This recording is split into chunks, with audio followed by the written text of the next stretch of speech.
Height. Will you ask questions to the little ones? Will you ask?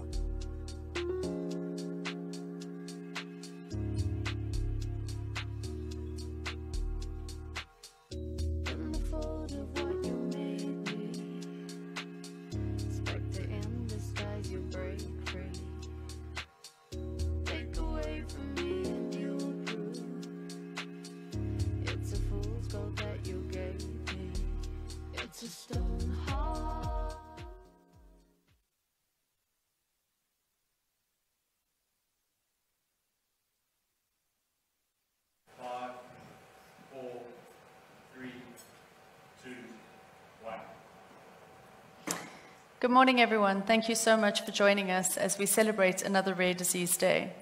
Today, we are going to be discussing some of the elements that we as an organization have been working on towards ensuring improved access for those impacted by rare diseases. But at the same time, it is a celebration. It's a celebration of all the lives and all the people who are impacted by rare diseases and acknowledging the journey that they go through.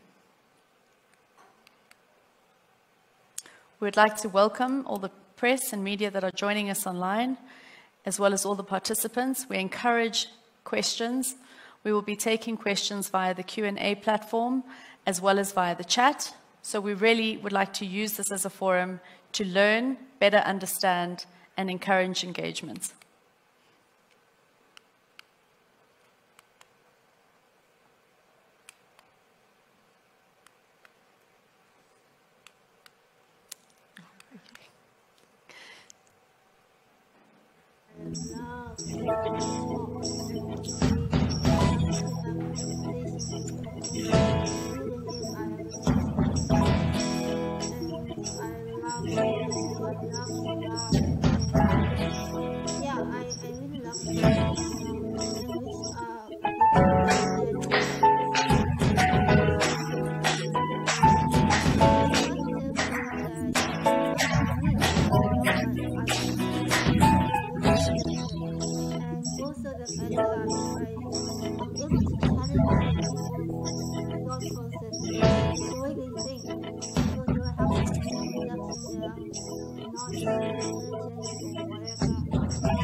So the first question is, are you 1 in 15? Does that term mean anything to you? Are you one of the 15 South Africans impacted by a rare disease? And if you aren't, will you be? What is Rare Diseases South Africa? Well, as an organization, we would like to think that we are the leading patient organization working towards improved quality of life for all of those impacted by rare diseases. Our mission is simply to create a better tomorrow through advocacy, navigation, research, and engagement. Well, what is a better tomorrow? A better tomorrow for you might look very different to what it does for me. For some people, a better tomorrow is simply living a life without pain. For some people, a better tomorrow is accessing some form of treatment. For some people, a better tomorrow is simply being able to live.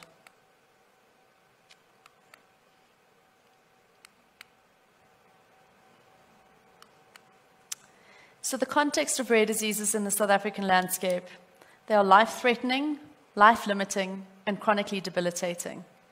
They are often complex, multiple body systems, and required specialist and coordinated care that comes at considerable cost to families and the health system. 80% of rare diseases are genetic and are therefore not readily preventable. They're not incurable, many have no effective treatments, and sometimes they are often worse over time. They affect and impacted 4.1 million South Africans based on model data. And if you think back to the statistic of 1 in 15, that's one South African in every rugby team. From a patient's perspective, the SA health system is not equipped to respond to the needs of those living with rare diseases, being overwhelmingly geared towards supporting diseases that affect large numbers of people. We see this often in the HIV, TB, cancer, malaria space. The burden of rare diseases remains unacceptably high for patients, families, communities, and the healthcare systems. This presents an opportunity for collaboration to improve the South African healthcare system and health outcomes for people with rare conditions. And as an organization, we have developed a proposed solution. A national framework for South Africa is needed that provides a system that is equitable, accessible, consistent, transparent, timely, and patient-centered. Collaborative action that includes input from patients, healthcare, government, research, and industry. An opportunity for the South African government to provide bipartisan support, leadership, and work in partnership towards a national coordinated and collaborated approach. And most importantly, effective rare disease policy to transform patients' lives. Without this, South Africa is falling behind many countries, and our chance for achieving universal health care is diminished.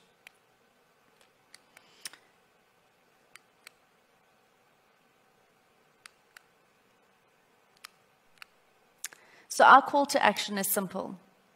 It is a request for our government departments and organs of state to work together to implement a national rare disease framework and strategy for South Africa, which includes the following 6 key priorities: diagnosis, access to treatment, data collection and management, coordinated care, access to services, and collaborative research. This morning, we are going to be highlighting via patient stories and journeys some of the impact that not having access to these current 6 areas has resulted in. We were going to hear from a patient who has gone through the struggle of waiting for a diagnosis. We are going to learn how an easy and quick diagnosis has maximum impact.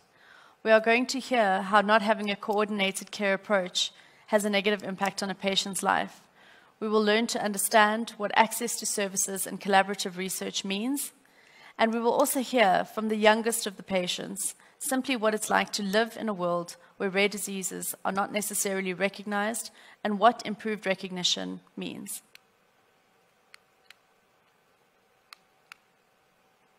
We would also like to encourage everybody to join the Rare Tribe.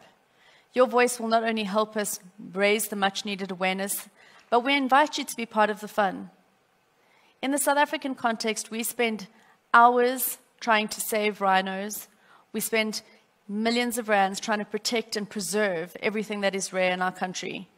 From understanding and protecting rare diamonds and large gemstones, to protecting the national protea, to protecting pangolins and developing legislation that encourages and supports the protection of these species. Yet when it comes to rare disease patients, we simply turn a blind eye. We are asking everyone listening this morning to change that. So with that, I'm going to hand over to one of our patients who is joining us online in the form of Roxy Berger, who is a phenomenal mom and will tell her story as being mom to her rare warrior. Hi, everyone. I hope you can hear me okay. Can you guys hear me okay? I'm hoping that that's the case. Thank you so much, Cal, and happy birthday, Kelly. I don't know if you can hear me, but happy birthday to you. I see that it's your birthday today, on the side. I just wanted to share my story. I am most definitely 1 in 15 because I'm impacted by a rare disease through my daughter, and her specific condition, the statistic for it is 1 in 4,000. And she was born with a congenital hypothyroidism. She was born without a thyroid gland completely. And upon diagnosis at the time, it felt like I always say that it felt like I'd been hit by a truck. I had a brilliant pregnancy. I was very prepared, or what I thought I was prepared for. And when the pediatrician came in and gave us this diagnosis that something wasn't right, it really felt like my world was just ending. But the very happy story is that her condition is so easily treatable.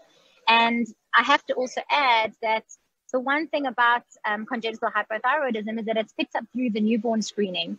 In South Africa, it's not legislation that every child is screened at birth. Overseas, in different countries, it is legislation, it's actual law that children have to be screened for particular congenital disorders, the ones that are so easily treatable and easily caught. And I was just really lucky that we were in private healthcare and that I had a European pediatrician who happens to work at that hospital who makes sure that every single one of her babies is screened. It's not a test that I would have asked for. It's not something that I was even aware of. So we are literally just very, very lucky. And her condition, what happens with congenital hypothyroidism is obviously the gland does not, in her instance, it's not there. And she doesn't get the hormone that she needs from that gland. And it's very important for growth. In her case, if you don't get the hormone and the medication that you need at birth, they literally lose an IQ point a week of irreversible brain damage. And they have stunted growth. I've met other CH children who were unfortunately not diagnosed at birth, and little 12-year-olds who are the size of 4-year-olds. And the thing about it, and the thing that frustrates me so, the fact that we don't have this legislation in South Africa that these children are screened, is that, for example, with Amy's condition, it's literally 37 Rand a month to give her pills and to have blood tests every 3 to 6 months. And that is her only treatment. It is so incredibly simple. It's so easy. And it saved her from a lifetime of disability. And she lives an absolutely normal life. If you meet her, she is no different to any other child that you meet. And I think that for me, it's just so sad that we cannot give children that equal opportunity in our country. So it's something that I'm very passionate about. That's the reason that I'm involved with rare diseases. I think they do incredible work, and I try and do the best I can to bring awareness to this, because it is so important for me to spread the word. And I just want to highlight the fact that we had such a happy ending to our diagnosis and our story. And we are just so incredibly blessed that it was picked up at such an early age, and it's so easily treatable. So that's briefly our story. I don't know if there's anything that I must add extra, Carl. You guys will tell me. But if there's any other questions that anybody has, I am available a little bit later to chat to people. So yeah, thank you so much for joining us today. And I'm very excited for Rare Disease Day this year, by the way. And that's, sharing our rare awareness. I have a question. I'd like to ask you if you could ask government one challenge, if you could challenge them to change one thing, what would that thing be? It would absolutely be access to first screen or the newborn screening, because I think, if I'm not mistaken, it's a test that costs about 1,500 Rand. And I know that the guys at the University of the Northwest have proven with modeled information that if children were screened and if early intervention happens in their lives, the burden on government in the long run is far less. So if you screen a child like Adrian, for example, if you pick up that they have a condition like congenital hypothyroidism, and if you give her that medication from birth, she is far less of a burden. I say burden on the healthcare system because that's how they would word it. I don't believe that these children are burdens, not in the slightest. It's just the pressure that you then put on the healthcare system if you treat it through preventative medication, preventative healthcare. It just changes it completely, and those models have been proven. So my challenge to them would be to do it for every single child that's born. It's done in other countries. It's a part of other national health infrastructures in other countries. So I would challenge them to find a way and a means to do it. And I think if they join hands with the private sector, there must be a way to find a solution. So that would be the one thing. It would be a goal for me. It would be amazing if we could achieve that. Thank you very much. Rox, please do stay on for Q&A afterwards. Next Sure. in line, we have Megan Hunter, who is a myasthenia gravis patient and has undergone some really groundbreaking stuff, showing that collaborative research really does work. So Megs, over to you. Hi, everyone. So as Kelly said, I'm Megan. I was diagnosed with a rare condition when I was 15. I was a perfectly healthy child before that. I never even had the flu, didn't have chicken pox, mumps, none of the normal childhood ailments. So at 15, when I started battling to smile and to swallow my food, we immediately went to our doctor, where I was diagnosed with an eating disorder because I came from an all-girls school and I was a teenager. That was the automatic thing. Because she's not eating, it must be an eating disorder. So off to a psychologist I was sent, and he phoned my mum and said, no, it's definitely not that. Went back to the same doctor, and I was diagnosed with another psychosomatic condition, i.e. I was making it all up and I was looking for attention. So this continued for a couple of months, and it became worse and worse to the point where I was eating a quarter of a jar of baby food a day. I couldn't speak. I was sleeping for about 18 hours in a day. And eventually we managed to get in with a neurologist in Durban. And within 10 minutes, she had diagnosed me with myasthenia gravis. And what happens with MG is the message between my nerves and my muscles gets blocked. So my nerves will send a message that I need to swallow my food, but the muscles in my throat just don't respond to it. So the food will get stuck. I can't swallow it and I can't cough it up. I can't swallow water because it's still swallowing. I can't swallow my own saliva because it's still swallowing. So it's not like I'm battling to get the food down. It's literally my muscles not working. So all of my muscles are affected, from my speaking, my swallowing, walking upstairs, tying up my hair, getting dressed, anything that involves any kind of muscle. I've been ventilated before as well because my lungs stopped working. And I think the biggest thing is that I was treated as if I was making this all up, and I was hysterical, and I was a woman, and I was a teenager, and I was made to feel less than. I was made to feel like I was looking for attention, that I wasn't taken seriously. I explained over and over again to the doctors, psychologists, everyone, that I was made to see that there was something more to this, and that I wasn't just looking for attention, and they didn't believe me. And that's something that stuck with me right up until today, is a lack of belief in myself, because for so long I wasn't believed by others. And there was a huge stigma around it. So I had to take a year off school when I was first diagnosed because of all my hospitalizations. And when I went back to school, I was the sick kid. I was the one that left class early because I had to go nap, or that couldn't make it to help out at a rugby event because I was too tired. They couldn't attend birthday parties.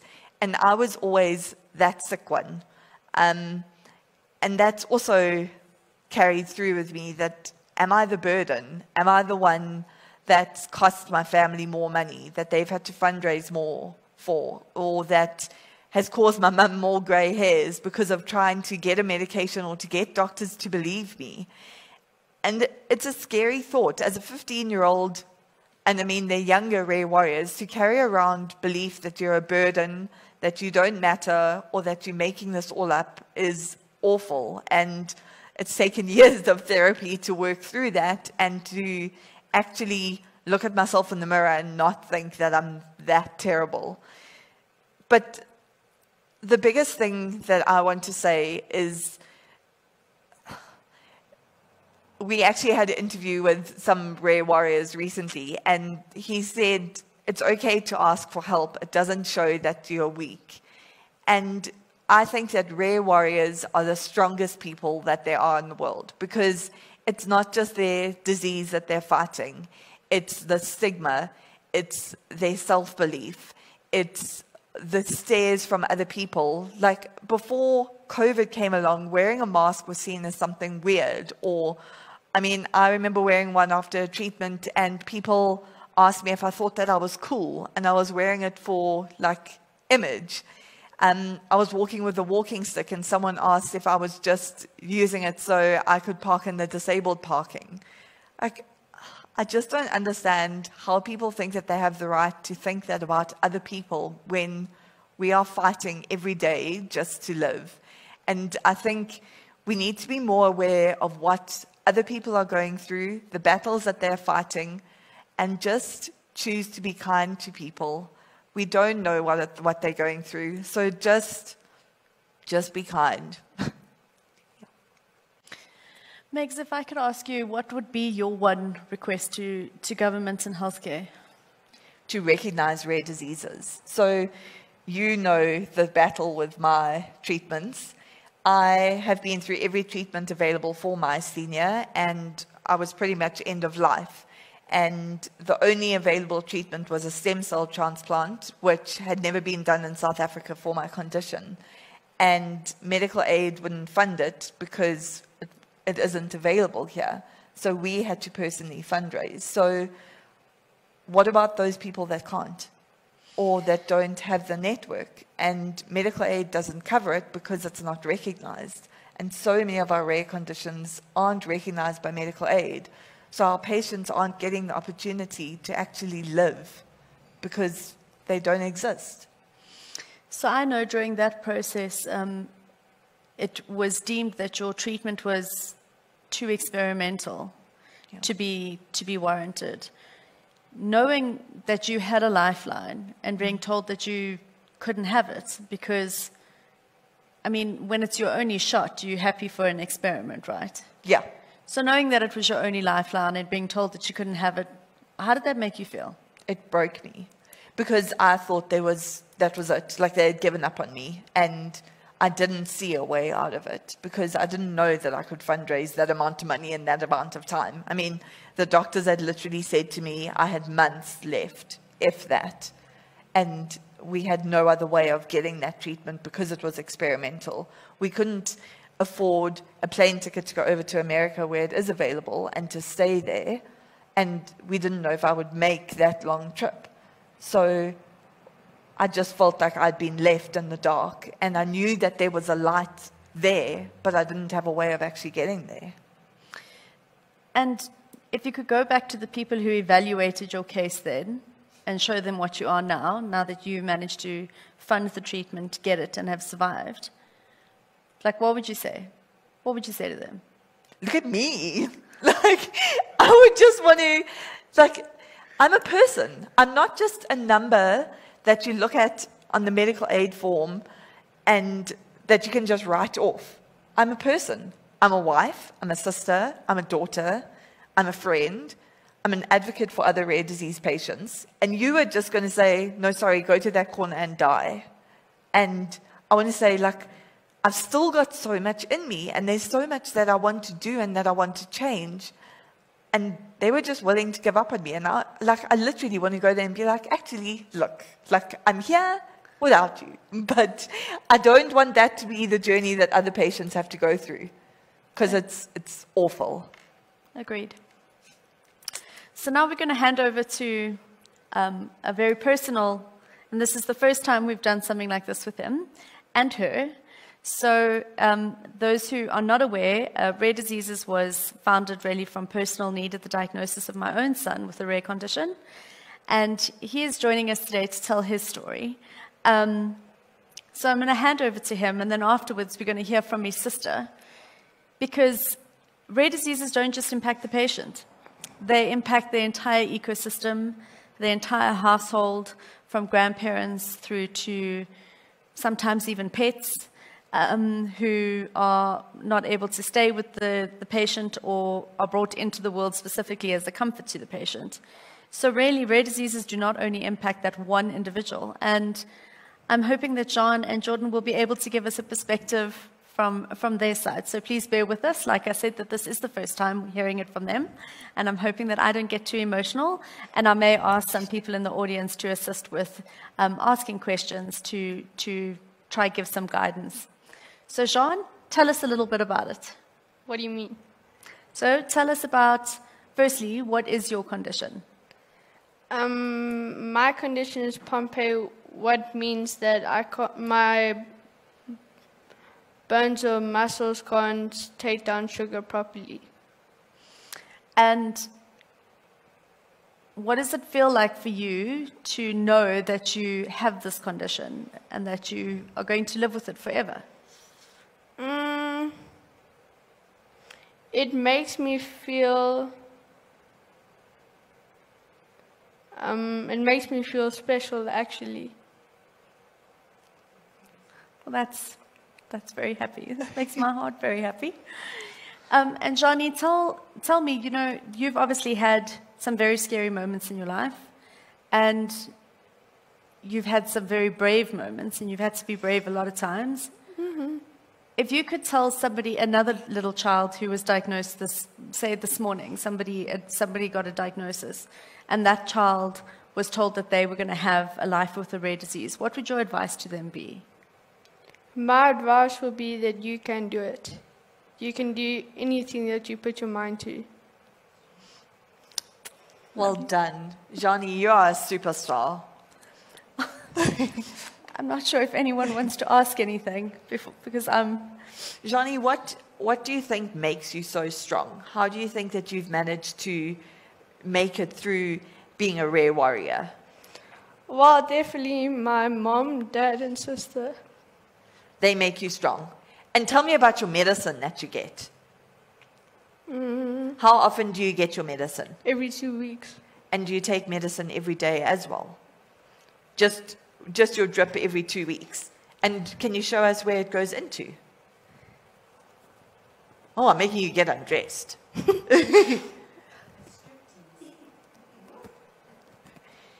Because you don't have just a normal drip, hey? What do you have in your chest there? It's a port. And what if someone doesn't know what a port is, can you explain to them what it is? Well, I can try, but it's something that my mom sticks a needle in. Yeah. And I think it's a small pump or whatever that takes my medicine and puts it in my heart.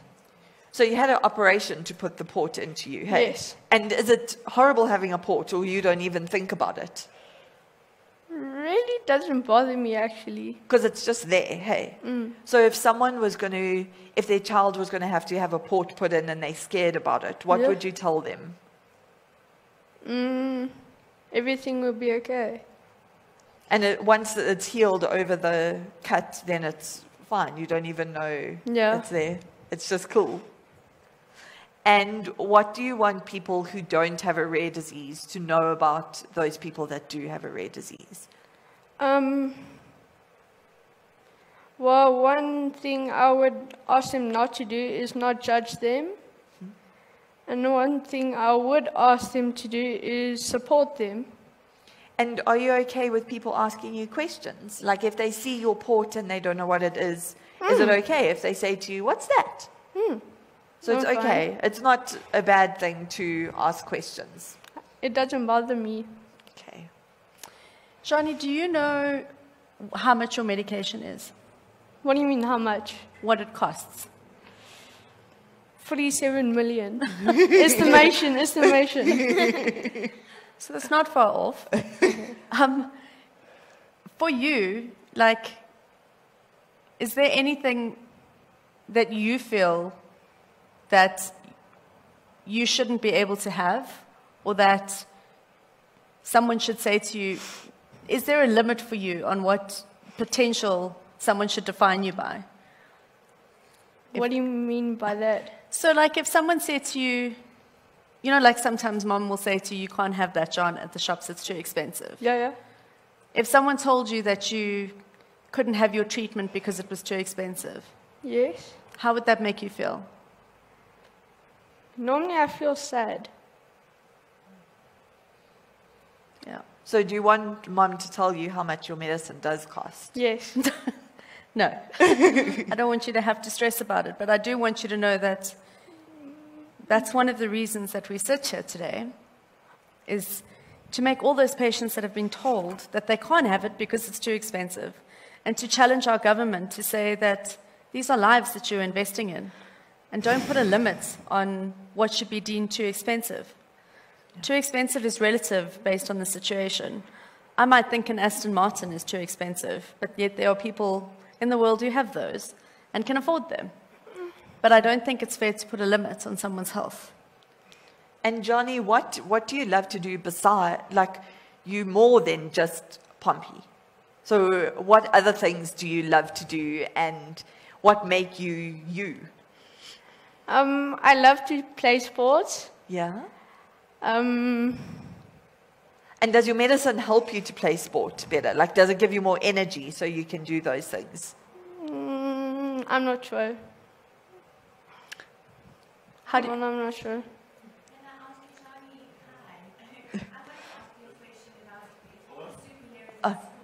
Yeah. they're bringing a mic. Hi. I have a question, and I want to ask you about your superhuman friends that you have around you. How do they support you, and how do they make you feel special? And how do your teachers make you feel special? Who's special in your life there? Well, I have one friend that really helps me a lot, and that is my friend called Philip. When I hurt myself or whatever at school, he always walks with me to the office, no matter what. That's amazing. And would you like to encourage schools and teachers to be more supportive of people like you? Yes, I would. Yeah. Thank you. And George, can we hear from you, my squeaky little mouse? Can you tell us what it's like to be John's sister? It's a little tough because I get nervous when he goes home from school. I think something happened to him and stuff, and no one tells me, and it just gets me worried. And then when he thinks he can do stuff, and he tries, and then people just stare at him and bring him down. Also hurts me very much. But you think that John's an absolute superstar, hey? And what is your favorite thing to do with Johnny? Well, Besides wrestling over the iPad. it's to play with him. And if we go for walks with each other, it makes me feel happy because then I know he's fine, and I know that nothing will happen to him. George, can you imagine your life without your brother? And do you mind that he gets his medicine every 2 weeks, or does it make him any different to you because he has to get medicine? Or is he just your brother that you love? He's just my brother that I love, and I would do anything to keep him alive.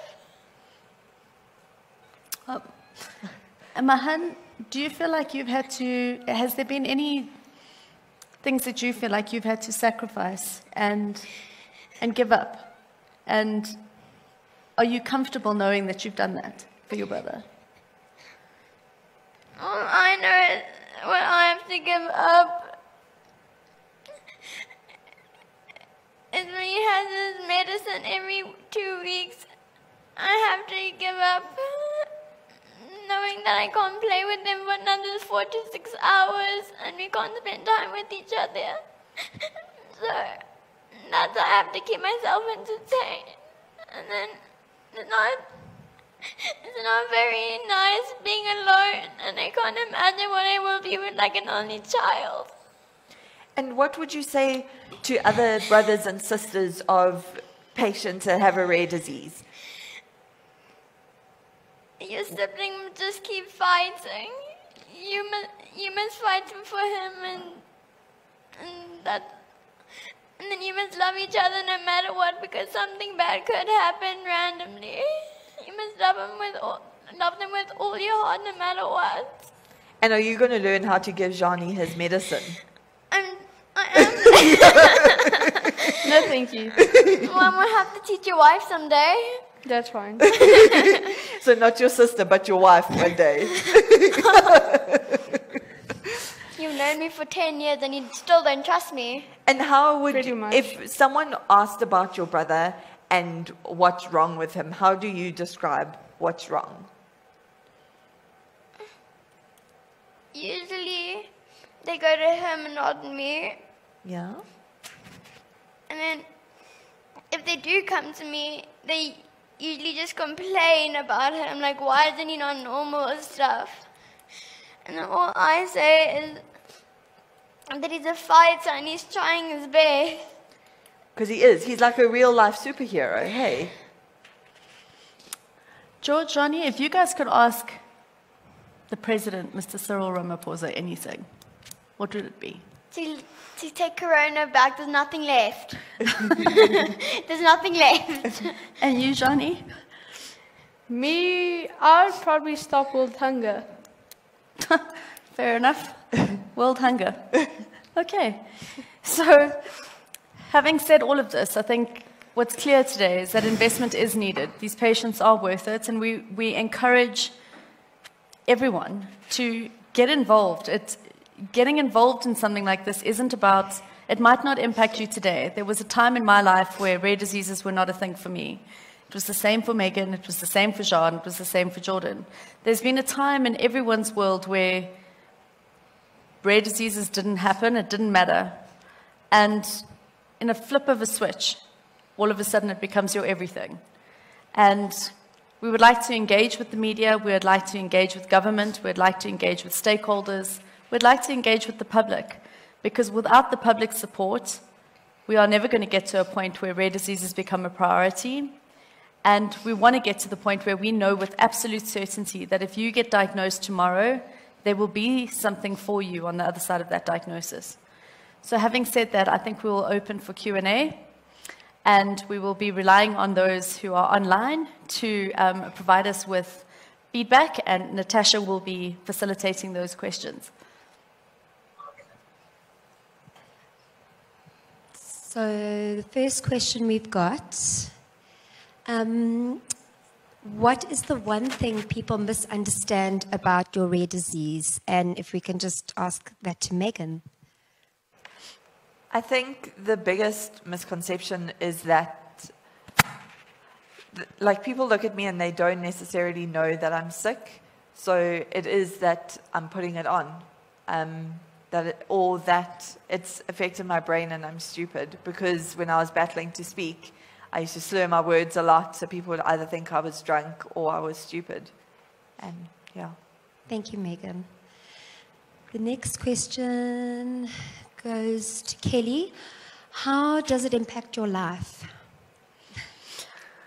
Well, rare diseases has impacted every angle of my life. Not only has it formed the perspective I have as being a mom, it has impacted my marriage to some extent. It has impacted my career. So I think when I say I eat, live, and breathe rare diseases, it's probably an appropriate analogy. But it has also given me some form of caveat to throw my pain at, and it's given me a place where I can turn pain into purpose. And I live and I see every single day the impact that it has on my family. And I always look at my son and I see him smiling. And I think to myself, if he can find a reason to smile, what's my excuse not to? So rare diseases has given me a purpose. And I can't think back to a life before this. And I want patients out there to know that, yes, it is hard.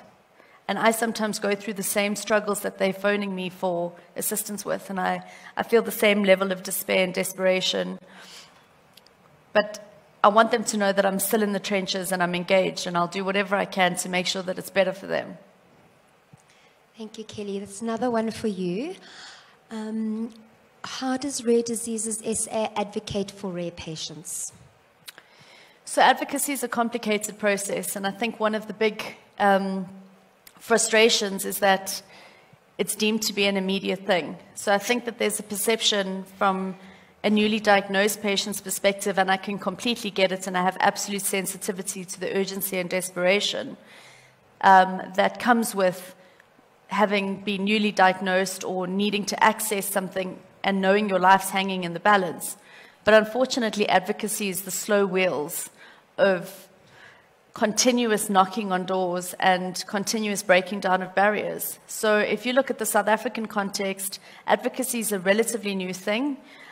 We've had lots of health activism, but activism, in my opinion, is working from the outside in, whereas advocacy is really trying to change the narrative from the inside, alongside the people that need to be involved in the discussion. So it's not criticizing government, medical aids, healthcare industry. It's working alongside them to identify the problems and then work towards a common solution.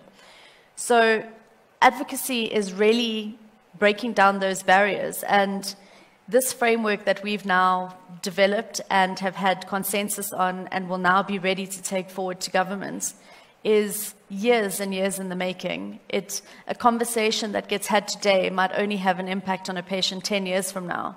I know that when we were facing these things over a decade ago, and our son's medication wasn't available in the country, it wasn't registered in South Africa, now someone who gets diagnosed with his condition, it's a matter of picking up a phone, getting in touch with the right people, and a system gets kicked into place, and all of a sudden there's people working towards getting you on treatment.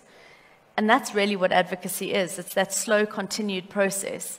And unfortunately, it isn't something that's quick, and it's not a matter of just simply picking up the phone and demanding something, because very often that thing that we want to demand isn't actually available. So it's going back to the drawing board, determining what is and isn't available locally, what is accessible, what is affordable, because affordability is always a massive constraint. What is the right choice for the patient? Is it long-term? And then trying to develop a solution that's very specifically orientated to that patient. So advocacy isn't a quick win. It's the slow wheels of continuous engagement. Okay, this one's for Megan. What forums or support structures are set up for rare patients? So we have various WhatsApp support groups for our different diseases or conditions or disease groups. We also have a patient support group on Facebook, and we have meetups. Well, before COVID, we had patient awareness days. Your support group, being part of the myasthenia support group, we would have monthly lunches together just to be able to catch up. And it's so nice to be able to pick up a phone someone else who knows what you're going through. It might not be exactly the same. If you have a rare condition that you're the only one in South Africa, you're not going to find, obviously, another patient with exactly the same thing, but you get your tribe that knows what you're going through and that gets it. I think if I can maybe add to that, we've also just developed our Patient Voices program, and that's essentially a combined effort of identifying individuals who are wanting to make a difference within their own disease space, and then us giving them the tools and the platform to be able to do that.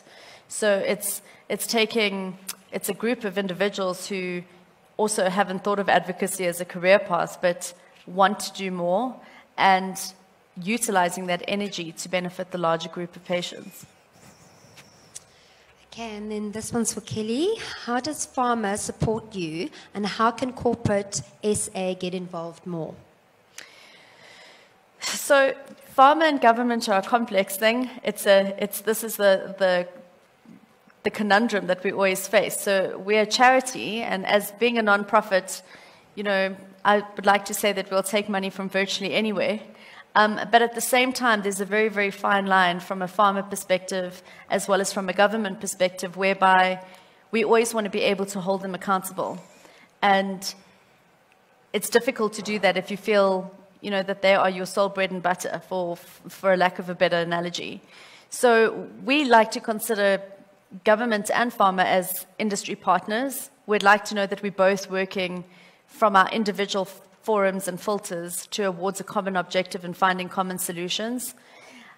With regards to corporate South Africa, there's numerous ways to get involved. So often it's deemed that it's the financial aspect that's only needed. And yes, money does do a lot of things, and money does help. I think anybody who's ever been in a position of working or running an NGO, you'll know that a fair amount of your time goes to trying to be sustainable and keep funds in the bank account to be able to do what you need to do. But also there's various skills. I look at mentorship programs, and I often think if corporates can't get involved from a financial aspect, or they are not able to, they don't have the budget, particularly now after such a downward economic turn, but their skills can be utilized. It's places like this hotel who have given us a venue. It is the tech team that is sitting here assisting us today in broadcasting. It is the printing companies. If you can't help us with hard cash, come to us with your skills. Mentor people. If your businesses around IT and technology. Go to your local charity and determine what they need that you can give them from an actual skills perspective. And those things also help just as much as the money in the bank. So this is an open call to all corporates. Get involved with your local charities. If it's us today, that's great. But if it's not, find a charity that works for you. I think World NGO Day is coming up around the corner on the 27th as well, and that's an opportunity to really understand the charities in your area and do what you can to support them. Thank you, everybody. That's all the questions for now. And thank you, Jordan and Jean, for that beautiful account and letting us know what it's like to live with a rare disease and to have a brother and to support someone who has a rare disease. Thank you, Kelly, and thank you, Megan. And thanks to everyone for joining. Thanks for everyone for being here. We look forward to further engagements and participation. We will make the press packs available on a downloadable link shortly after this. They will be sent out to all the participants. So there is various information there. And yes, just thank you for listening. Thank you for giving us a place to be heard. And join in the celebrations. Tell your story. Embrace your rare. Thank you.